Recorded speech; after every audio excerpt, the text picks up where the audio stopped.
hello, good evening, and thanks for being with us tonight. I'm Blake Berman. This is The Hill on News Nation. So the major movement in the Middle East. President Trump headed to the region this weekend as he says the final hostages likely to be released in days. And I think it's going to be a lasting peace, hopefully an everlasting peace. Peace in the Middle East. We secured the release of all of the remaining hostages, and they should be released on Monday or Tuesday. Just the past couple hours here, a major indictment. Letitia James, the New York Attorney General, who once had Trump in her sights, now facing a federal charge. Also tonight, are the Democrats on cloud nine? Day 9 of the government shutdown, and Chuck Schumer saying it's only getting better. How the White House is responding to that tonight. And the text messages that no one can defend.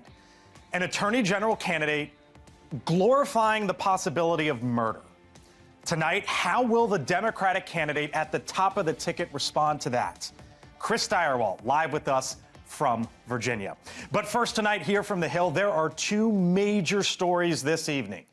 Abroad and here at home. Perhaps peace in parts of the Middle East, and perhaps as well another pending court case involving one of the president's political foes. A grand jury just indicting Letitia James, the New York Attorney General, on a bank fraud charge. The case against her in a moment. Jesse Weber, Mick Mulvaney, Dan Cannonen, all here with me. But first tonight, it is 1 a.m. in the Middle East, and the commander-in-chief is just days from heading to the region as hostages are set to return. What he's witnessed, Robert Sherman in Israel today will be with us, but we begin with our Libby Dean over at the White House. Libby? Blake, right now the focus here at the White House is on phase 1 specifically of this peace deal and the release of these hostages by Tuesday, as the president says it. This all as they try really not to get ahead of themselves on what the details of what comes next in this peace deal, just focusing on those hostages and phase 1. But this has really been largely a celebratory day here at the White House. President Trump taking a victory lap from those members of his cabinet applauding him, as well as the president of Finland, who was here at the White House as well today. You might not have even known that with how much news has been coming out of the White House today. But all of these people applauding President Trump on this deal between Hamas and Israel. Let's take a listen. We look forward to welcoming the hostages, like you can't believe, home to their families, and that'll take place early next week. We hope Monday or Tuesday. And all Americans should be proud of the role that our country has played in bringing this terrible conflict to the end. So I'm told by a White House official, President Trump is planning to depart on Sunday afternoon for this trip to the Middle East. First, he's going to stop in Egypt, and he's going to formally sign off on phase 1 of this Gaza peace deal. From there, the president will then travel to Israel, where he's expected to speak at the Knesset. That's Israel's legislative body, of course. Now, some components agreed upon within this deal is Hamas releasing all remaining Israeli hostages, about 48 in total, with around 20 of those still believed to be alive, and of course those ones deceased as well. And then also Israel returning those and releasing those hundreds of Palestinian prisoners as well. But Blake, really a defining moment here at the White House from late last night into this morning, as it was the first time we heard from the president during this cabinet meeting about this. But it's really a consequential moment with this likely overseas trip, and then ultimately, of course, if this deal does hold. Blake. Libby Dean, live for us tonight at the White House. Libby, thank you. Over to Israel now. Our Robert Sherman has been the man on the ground there in the Middle East for us. Gosh, Robert, for basically in and out of 2 years now. And as you're there this evening and you saw the scenes today as they await the news and they await the hostages being released, what was it like there today, and what'd you see throughout the day? Yeah, I would describe it as a buzz that we really haven't seen in that 2-year span, Blake. There's a new energy that's on the ground here because people truly believe that this is happening. They truly believe that in just a couple of days, hostages are going to be coming out of Gaza back home. And to underscore that for just a moment here, Blake, remember that Israel is a country of about 10 million people. Just about everybody knows someone who was killed, taken hostage that day, October 7th, some kind of impact with no more than 1 or 2 degrees of separation. That's why it means so much to this entire country here. You look at the names and faces of those 20 hostages, everyone here in this country has memorized this list and is waiting for the moment that they come back. Some of these hostages who you see on your screen here, you can pick out their faces, whether that's Guy Gilboa Dalal, who is a lover of anime and has a dream of one day going to Japan. His brother, who we spoke with many times, wants to go to Japan with him. Alon Ohel, whose mother dreams of hearing his whistle whenever he comes home again. Now she thinks that maybe that whistle will be heard in her home once again. We know that there are top diplomats for the U.S. here in Israel right now. Special Envoy Steve Witkoff, the president's son-in-law Jared Kushner, trusted negotiators throughout this whole process, meeting with the Israelis. I would say this, Blake, there is one cloud of uncertainty still in the air here in Israel, and Libby alluded to it. The phase 2 of this deal. People don't know where it's going to happen, what governance in Gaza will look like, demilitarization. Right now, they're focused on just celebrating where we are now. Blake. Yeah, indeed, you can only imagine as well what it's like there. Our Robert Sherman, live for us tonight in the Middle East once again. Robert, thank you. Also tonight, here on the Hill, a federal indictment against one of New York's top political figures, an adversary of the president's. A grand jury has now indicted the New York Attorney General Letitia James on a bank fraud charge. The case, led by the same attorney who just brought a different case against the former FBI Director James Comey. NewsNation legal contributor, host of the Law and Crime Network, Jesse Weber, with us now here on the Hill on the other big story that is unfolding. All right, Jesse, the indictment just came out. You've been through it. Tell me your first impressions and what it means for Letitia James going forward. Well, it is pretty bare bones. It's 2 federal charges, bank fraud and false statements. There's not a ton of evidence there to know what's backing up the government's argument. But what essentially they're doing, and I have to say it is kind of interesting considering Letitia James had brought her own fraud case against the president, is she is basically being accused of, in connection with buying a property in Virginia, that she made false statements, false representations to get that property, that she said it was going to be her residence when it really wasn't, that it was a rental property, that she got lower interest rates, that she got seller credits, that she obtained almost a $20,000 windfall. Now, if this is the same property and the same story that has been in the news for the past several months, there is a question of whether or not she was actually knowingly made a false statement. If this is about the property that she rented for her niece, there is evidence that has been put forward in reporting that she had told the mortgage companies, this is not going to be my primary residence. This is going to be for my niece. So we're in the early stages of this. This is the beginning part. She will be arraigned. We will see which way this goes. But I have to tell you, Blake, considering this is the next high-profile individual who is a foe of the president, it does raise serious questions about selective or vindictive prosecution and the merits of this case. Hold that thought there, Jesse, because Letitia James, her statement on video, here it is. We'll pick it up from there. His decision to fire a United States attorney who refused to bring charges against me and replace them with someone who is blindly loyal not to the law, but to the president, is antithetical to the bedrock principles of our country. This is the time for leaders on both sides of the aisle to speak out against this blatant perversion of our system of justice.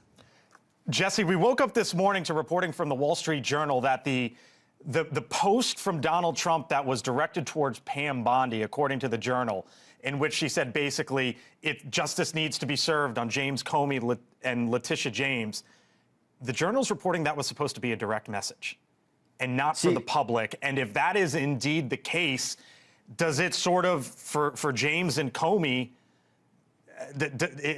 are both of these going to get thrown out, I guess?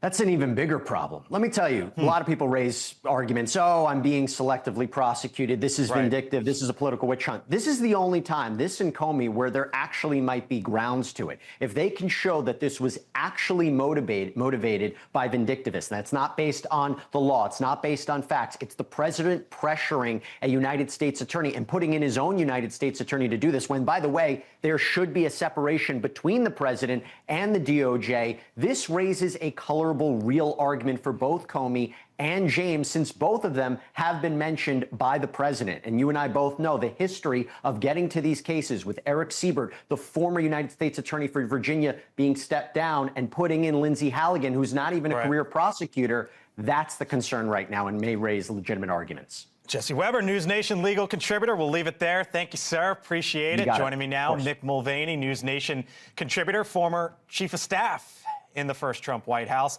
and Dan Cannon, former Battleground States Director for the Biden and Harris campaigns. Gentlemen, lots of news. Thank you for being here. Slow day. Slow day, another one. You were nodding your head along as Jesse was talking there. With what and why were you agreeing with it? A couple different things. I think the DM, the direct message, is going to be a problem. It is. It's really hard to prove vindictive prosecution, but they're going to have evidence that doesn't exist in most cases. But I come back to the very beginning on this because I know what Dan is going to say. But if you took the charges, well, she acquired a bank loan under false pretenses, got a better deal of it, and even though she paid the money back on time. If you change the name from Letitia James to Donald Trump, that's exactly what she charged him with back in New York 2 years ago, isn't it? Well, this is the President of the United States, Mick. And I got to say, I think Jesse's analysis was very good. Yeah. But this does not take much analysis. The President laid out before the campaign, I'm going to take revenge on my enemies. He said that publicly to everybody. He did the direct message attempt to Pam Bondi, which laid out who he wanted to prosecute and when, and then it happens. And Pam Bondi, by the way, goes to the Senate last week, or this week earlier, and puts on a display that's remarkable in her, I think, complete dropping of any pretense that she has any measure of independence from the White House. She is simply, every time he was asked a question, she said, why don't you apologize to Donald Trump? Where does independence come from? It's an executive branch. It's not an independent agency. It's not a fourth branch. Because her job is not to prosecute on behalf of the President of the United States, it's to prosecute on behalf of the American people, Mick. And here's the problem. I agree with that. And Letitia James is going to have a chance to make that case. But where is this concept? Where was this concept of independence of the DOJ under Eric Holder? It's not independent. It's an executive branch government, member of the cabinet, named by the president, confirmed by the Senate. That's right. I don't understand the people you represent. The people you represent as Attorney General are the American people and not the White House. She acts as though she is Donald Trump's personal lawyer, and that is a problem. But here's the other issue with me as former chief of staff. We're talking about this today instead of talking about what the White House wants us to be talking about. That's what I was going to say. It's right now, 2 hours ago, we were scheduled to talk about this massive peace deal. Yeah. And sort of the irony, though it's not irony, I'm searching for the word, is that Donald Trump actually probably doesn't want this on the news right now. I'm the chief of staff. I'm finding somebody in the Eastern District of New York and taking them to the woodshed about why this came out about today. how this came out right now. So huge news out of the White House, really out of the Middle East with this deal, and we're learning, Mick, that the president is likely to be headed there over the weekend. Take me behind the scenes right now of what is going on there inside that building to get the president there in the Middle East to hopefully see these hostages released here on Monday or Tuesday, as they put it today. This is a good news story all the way around. It's good for everybody. It just is. I mean, peace is a good thing. Yeah, of course. The president wants to go and participate in that. I don't think anybody would criticize that. I think any president would be doing it under the circumstances. Is it hard to move the president to Israel on 4 days' notice? Yes, it is. But these folks are really, really good at it. If we can, pop up the picture of Jared Kushner. Jared Kushner, Steve Witkoff, met today with the Israeli Prime Minister, Benjamin Netanyahu. Kind of like Kushner, the closer. He wasn't around, Mick, and then all of a sudden we learned just a couple days ago that he was back. What do you make of that, and what do you see his role as going forward? Again, this is Jared and Ivanka have been out of the limelight from the entire first 9 months of this administration. A lot of us wondered were they going to be gone forever, and apparently the answer is no. Jared's got really strong relationships in the area. I mean, the man built the Abraham Accords practically by himself, and we had a great team, no question about it, but he was primarily responsible for the Abraham Accords, so he's clearly got the relationships. I know criticism could come in and say, we just came in to sort of take credit, but I don't see that happening. I think they needed something to get over the final hurdle, and they brought Jared in to do it. My question is going to be, what does this mean going forward? Is Jared going to come in and do this, or is now he coming back into the administration? I think that'd be fascinating to watch. All right, lots to get to here throughout the hour. Dan, Mick, you're back later in the show. We are. Appreciate it. We're never leaving. We might just sit here. At least for the next 45 minutes or so. Other side of the break, you saw these two gentlemen. How about Chris Stirewalt? There is a big event in Virginia tonight, a live look there in Norfolk, Virginia. It's a governor's debate, but there is going to be one question that is over all of this, involving none of the folks on the stage. Stirewalt with me live, plus this. They don't know how to go about it. I mean, and the problem is we really don't know who the hell is leading the Democrats. So is it Chuck Schumer? Is it Hakeem Jeffries? Why President Trump says it's neither, and what Schumer had to say today that had the White House talking. Whole lot of news. 4 minutes. Other side of the break. I'm Blake Berman. See you then.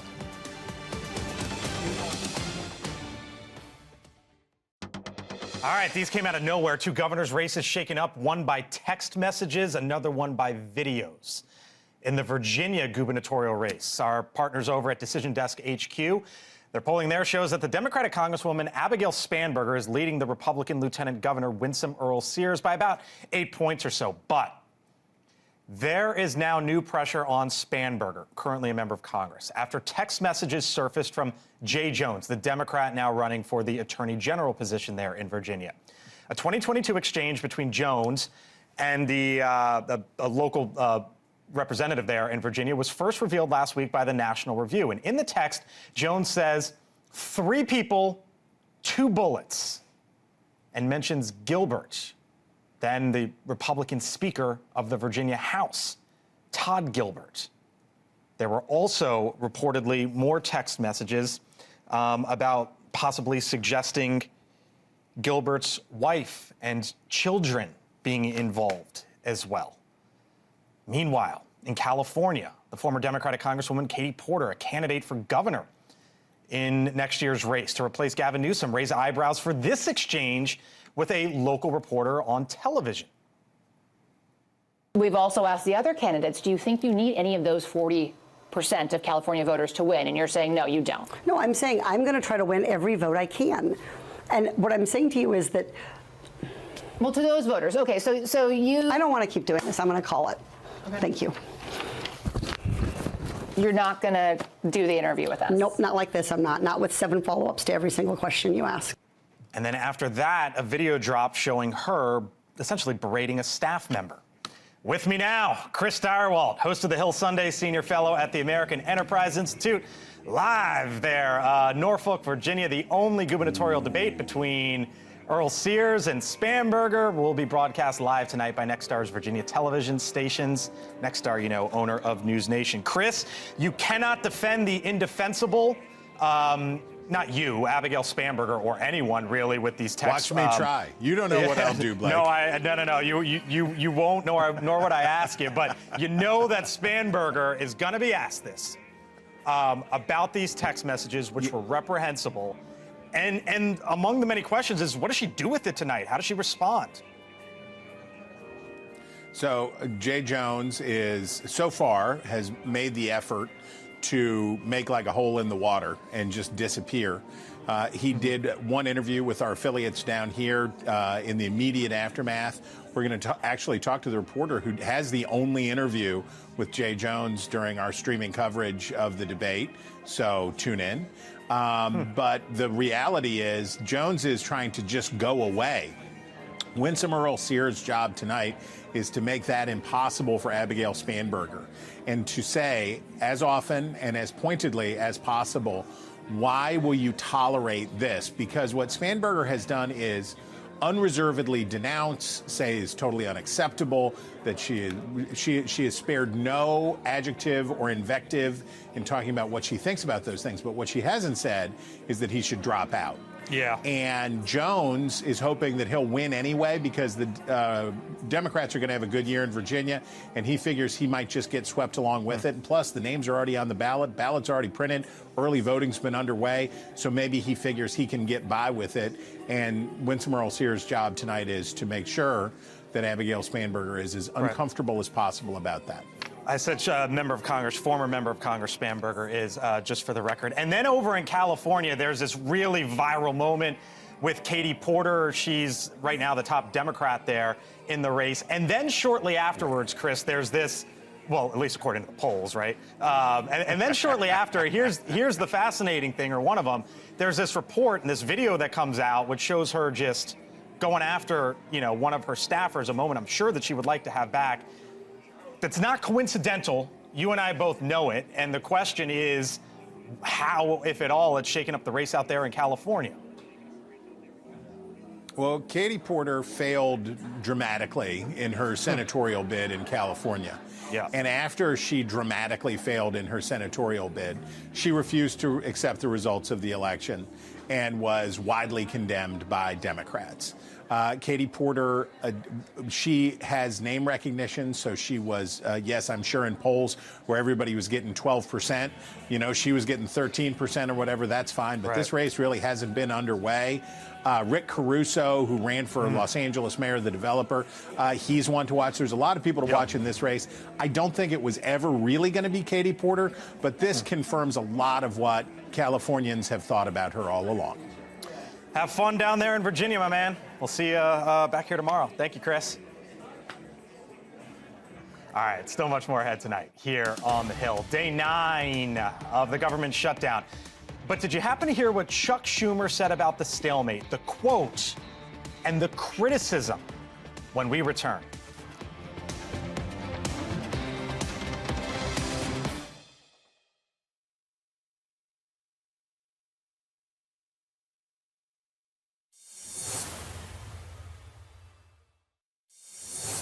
All right, welcome back here to the Hill on News Nation, 6:30 here on the dot in Washington, and it seems to be going well for the Democrats. At least that is according to Chuck Schumer, the Senate Minority Leader. In an interview with Punchbowl News, Schumer said, quote, "Every day gets better for us." The House Minority Leader, Hakeem Jeffries, pressed on his fellow Democrats' comments. He didn't address them head on. House and Senate Democrats have been completely aligned, and we've taken a principled position in defense of the health care of the American people. Now, in his cabinet meeting today, President Trump responding by saying Schumer's comments amount to a confession, and he had this prediction about Schumer's political future. Chuck Schumer proclaimed this morning that every day gets better for them. No, every day it's actually getting worse for them. So this is a confession that he's acting not to serve the people, but to serve the partisan interests of his party. Here's that soundbite now from the president on what he believes Schumer is heading into here in the upcoming months. AOC said that they can come to her office and negotiate, the Republicans. And we're saying, oh, I didn't know she was in leadership. But she's taking Hakeem Jeffries' place, and Schumer's afraid that she's going to run against him. I think Schumer's going to retire because he can't beat anybody. His polls are so bad. All that as the Senate took another vote. Same story, no deal in sight. Here's what we're going to do. You know we do this often here. Both sides of the aisle. Day 9 of the shutdown, big story. Congressman Ralph Norman, a Republican from South Carolina, just hooked up in his car there for us, Congressman. I'll get to you in a second, but first to Brad Schneider. He is a member of the House Ways and Means Committee, a Democrat from Illinois. Congressman Schneider, thanks for being with us. Did Chuck Schumer say the quiet part out loud there in that here's interview? what I know. Here's what I know. The Democrats are standing firm, making sure that we fight for Americans' health care. We want to lower the cost of living for American families and make sure Americans have health care they can afford and have access to. That's what we're standing strong for. And what I do know is that every day more and more Republicans are calling out and saying we need to find common ground with the Democrats to move forward. We've been ready. We've been ready for the last 9 months to find a way to work and negotiate with Republicans who have refused to sit down at the table, to negotiate in good faith, to live up to any agreements that they've made. We want to move forward. We want to find a path forward. We were in Washington this week. The Republicans were nowhere to be found. So I understand. Go ahead. Yeah, no, so I guess it's just, should I take Chuck Schumer at his word or not? Right? That every day this goes on, it gets better for the Democratic position. There's no question. Every day this goes on, it gets worse for the American people. Shutdowns are always bad. And so the president shutting down the government, this president deciding to punish blue states, Democratic programs, making this a partisan issue. It shouldn't be a partisan issue. Democrats and Republicans should come together and find a common ground, common solutions to move the country forward, open the government, and work together for the benefit of the American people. That's what I chair the New Democrat Coalition. We're 116 of the moderate Democrats, the core of our party, who say, let's get this done. But we need Republicans who will negotiate in good faith and work with us. And they're nowhere to be found. They weren't in Washington this week, and we don't know if they'll be in Washington next week. What's your sense of when this ends? This ends when the Republicans are willing to negotiate in good faith. No, but like a date, like a date. The average person, I hear from the Democrats, they say this, the Republicans are going to give me the other talking points on the other side. I guess just the average person wants to know, when is this over? I do too. My first year in Congress in 2013, the Republicans shut down the government. It took 16 days to get it open again. Nothing was gained. We could open the government tomorrow if Mike Johnson would talk to Hakeem Jeffries, if Thune and Schumer, Johnson and Jeffries sat down, found that common ground, worked to give health care to the American people. If Congress doesn't act, Americans who rely on the Affordable Care Act for their health insurance are going to see their premiums double and in some cases triple. More than 22 million people, more people than live in the 6 largest cities in this country combined. That's what we're fighting for. Okay. Brad Schneider, Democrat, Illinois. Thank you, sir. I told you we'd get to both sides of the aisle here. You're welcome. Congressman Ralph Norman, Republican, South Carolina, in his car passenger seat, I might add, so the hands don't need to be on 10 and 2. Congressman, thanks for being with us tonight on the Hill. I want to play for you what President Trump, you're a Republican in a deep red state. I want to play for you what President Trump said today about the possibility of rolling back programs that Democrats support. Watch. It gets a little bit worse as it goes along, and we'll be making cuts that will be permanent. And we're only going to cut Democrat programs. I hate to tell you. I guess that makes sense. But we're only cutting Democrat programs. Do you want programs cut that specifically the president views, or at least your side of the aisle views, are programs for Democrats? Well, the president's exactly right. I mean, what the programs that are being cut are bad for the country. What Brad didn't tell you, instead of a CR, which they have signed 13 times under Biden, it's $1.5 trillion in new spending. And it credits people who are making $500,000. They can get Medicaid, Medicare, and illegals can get a paycheck from the government. That's opposite what the American people want. So, and secondly, they don't realize who they're dealing with in Donald Trump. They realize it's not getting better for them. They're cutting off military pay. They're cutting off those who are working in the federal government now doing their job. They're cutting out policemen. They're cutting out essential workers that are not getting a paycheck today. And on the 15th, the military will not get a paycheck. Look, so what Brad's not telling you is just incorrect. Look, you're in a deep red politically state there in South Carolina. In your race in 2024, you know this, but for our viewers here on NewsNation or those listening to us on SiriusXM, Democrats were 36% in your district, 40 across the state in the presidential race. So when the president says or suggests that we're going to go after Democrat programs, as he puts it, what would you tell Democrats in South Carolina if programs for them are cut? I tell the Democrats in South Carolina, or really any other state, the Democratic programs are having illegals coming in this country to the tune of 20 million illegals. I would tell them that it's having illegals get a check from the federal government. I would tell them that the new spending is putting this country further in debt, and we can't sustain it. It's on borrowed money. So the Democrats have lost control. The 77 million people that voted for Donald Trump, it's going to increase as we go forward with conservative candidates who do what we say. The Democrats are playing games and trying to play a game that is not going to work out well for them. They're disconnected. Chuck Schumer is scared to death about having an opponent in AOC. He's putting himself above the country.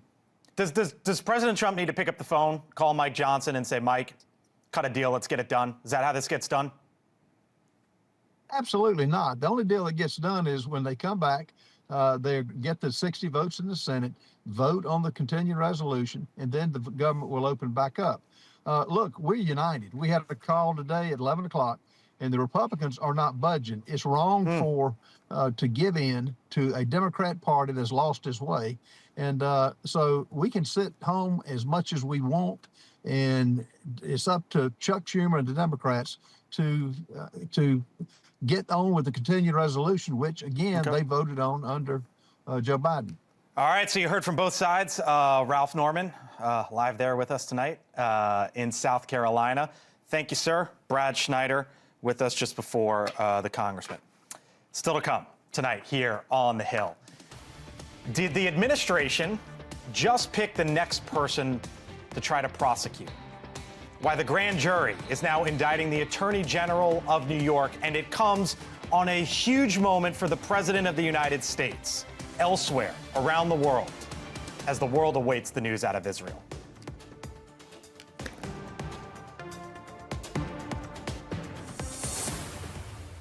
Join us for a nationwide conversation. Chris Cuomo, Bill O'Reilly, Stephen A. Smith, and more. Cuomo, live from the Kennedy Center, the News Nation Town Hall, Wednesday, 8/7 Central on News Nation. All right, news tonight out of the Prime Minister's office there in Israel, Benjamin Netanyahu. Seen here with Jared Kushner and Steve Witkoff. Earlier today, the Israeli government has just approved the framework for the release of all hostages, both living and the deceased. Now, what dominated the first half of President Trump's cabinet meeting earlier today was the impending peace deal between Israel and Hamas, brokered by the Trump administration with plenty of touting, as you might imagine, and rightfully so, to go around. As you know, last night we reached a momentous breakthrough in the Middle East, something that people said was never going to be done. We ended the war in Gaza and really, on a much bigger basis, created peace.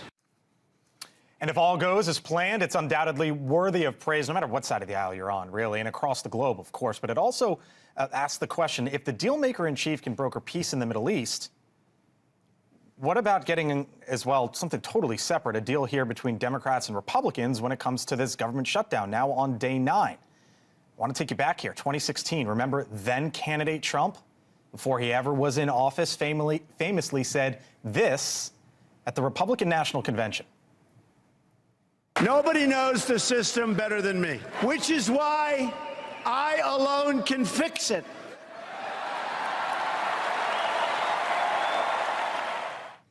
Famous line then, something to consider now. Full panel here with me now. Mick Mulvaney back with me once again, News Nation political contributor, former chief of staff in the first Trump White House. T.W. Origi, vice president, Push Digital Group. Yemisi Egbawali is a Democratic strategist. And Dan Cannon, former Battleground States director for the Biden and Harris campaigns. Hello to you all. Hello. Thanks for being here. Long time no see, Berman. So Trump said that back then. Long time no see. Only I can fix it. When it comes to the Middle East, Abraham Accords first term, Yemisi on the verge of this peace deal in the second term. Is that the case? Yeah, I find it interesting, all of the hurrah for the president on what he's doing overseas. It's like, yes, while we can come to some great bipartisan consensus that he has done something incredible, I just don't understand how you can't get a bunch of stubborn old congressmen to come to some kind of agreement, but you can get a terrorist organization and Bibi to come to the table. To me, I think it undermines a lot of his work when people here at home still don't get along and we can't even get Democrats and Republicans to talk to each other and see a counterproposal. Couldn't get solved in the Biden administration, got solved here. Yeah. Well, so he the one to get it done? I wouldn't say solved. We've had a ceasefire before that lasted not very long, and we'll see what happens with this. But I think we all would hope this works. I'm rooting for the president to get this done. I'm rooting for this to come to a resolution that can move forward. That would be wonderful. But to Yemisi's point, polling I've seen recently in a briefing just last week, the American people care about two things right now, two big problems. Prices are too high, and there's too much gridlock and not enough stuff getting done on a bipartisan basis. To your point about, what could Trump do in this moment with Congress, he does control what Congress does on the Republican side. They follow his lead on absolutely everything. If he came to the table and said, look, most of my voters are getting Obamacare subsidies or on Medicare and Medicaid. Those are now Trump voters based on the last election and the data there. If he could come to the table and say, I got the tax cuts done, but I also want to lower costs for those folks and bridge a gap, he would get credit. Republicans would get credit. He could make this a better situation. If he's the one who can fix it, does he need to pick up the phone and say, guys, this is it, get it done? I think what's really special about Donald Trump's ability to negotiate is he understands what motivates people and the pressure points they have. We saw that in the Middle East. Things he said, actions he took that may not have been popular with the Council on Foreign Relations crowd actually pushed regional partners to the table, pushed Netanyahu to the table, and pushed Hamas to the table. What you're seeing right now is continual pressure on Democrats and what motivates them. He's talking about layoffs. He's talking about dragging the shutdown out but paying troops. And he's also pressuring Republicans. He's saying he's open to talking about health care. He kind of went off script in the Oval Office meeting, according to many reports, in talking about that. He's trying to find the pressure points to get to the end goal, which is opening government. I always laugh when Democrats say that the key to compromise is to agree with them. That's what Trump says. So true.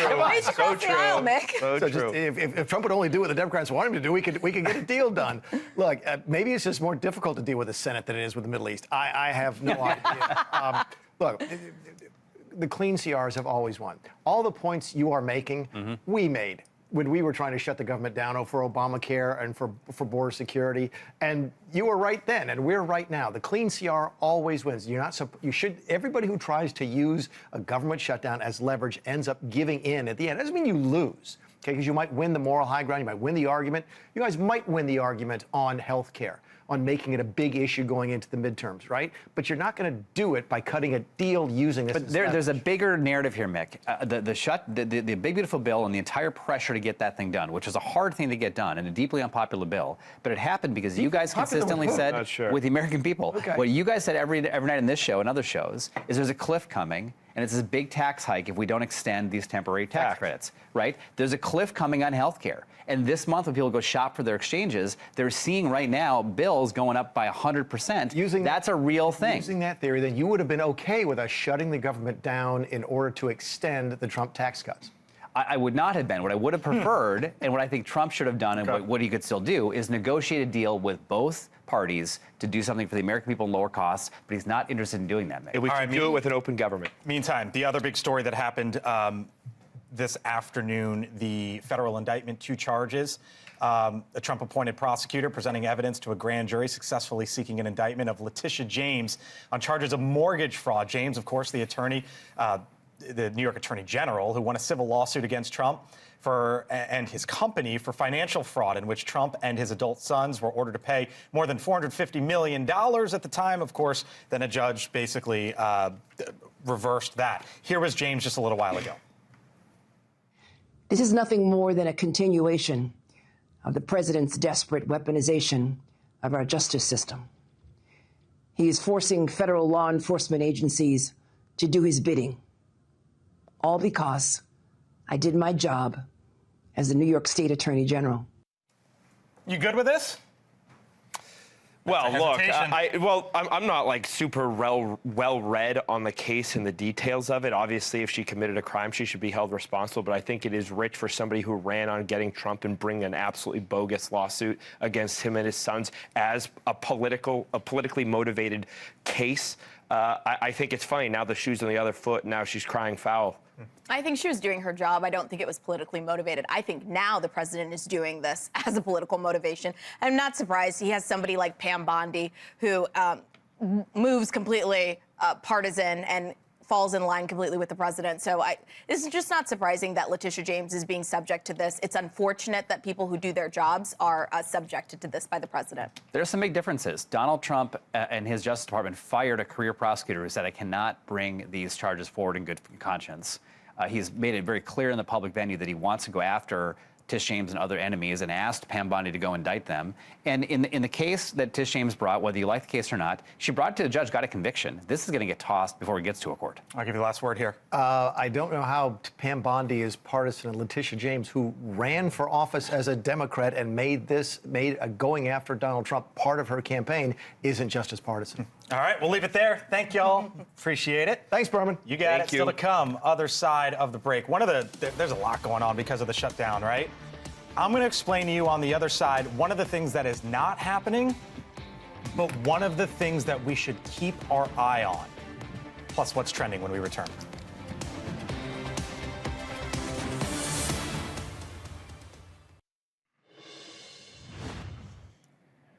Here's some of what's trending right now on thehill.com. How about this? Pope Leo in the news. Calls for a defense of journalism. All right, he says that must be protected. One of the many headlines coming out of Chicago as we continue to follow the developments there. Top DHS official defends ICE officer who shot pastor with pepper ball. And then there is this. Turning Point USA announces All-American Super Bowl halftime show. Of course, there's some folks who are not too happy that Bad Bunny is going to be performing, and this comes as a result of that. To find more of those stories, all you have to do is head on over to thehill.com, or, by the way, you can click that QR code, scan it, and check out our Hill newsletter. in your inbox every morning. All right, time now for my take. Day 9 of the government shutdown, but that has not stopped money of a different kind from flying all over the place. Since the shutdown began, Sam Altman's OpenAI, the parent company of ChatGPT, announced it was taking a 10% stake in the chipmaker AMD. And Elon Musk's xAI is reportedly tapping NVIDIA and others for a $20 billion funding round. Now, one of the consequences so far of the shutdown is a missed jobs report from the government. We didn't get one from the federal government last Friday. But here's what I want to show you. Does this here actually tell the story of what we need to know? I saw this in the Kobiesi letter, which I follow and read. Our research team looked at the numbers as well. Here's what I want you to see, okay? This bottom line, job openings rather, in the country. Top line here, the S&P 500, the broadest look at the stock market. So go over here. What do you notice? As the stock market goes up, the number of job openings go up. But look at what happened at this line here. In late 2022. The stock market kept going higher and the number of job openings dropped at this line. What's that line?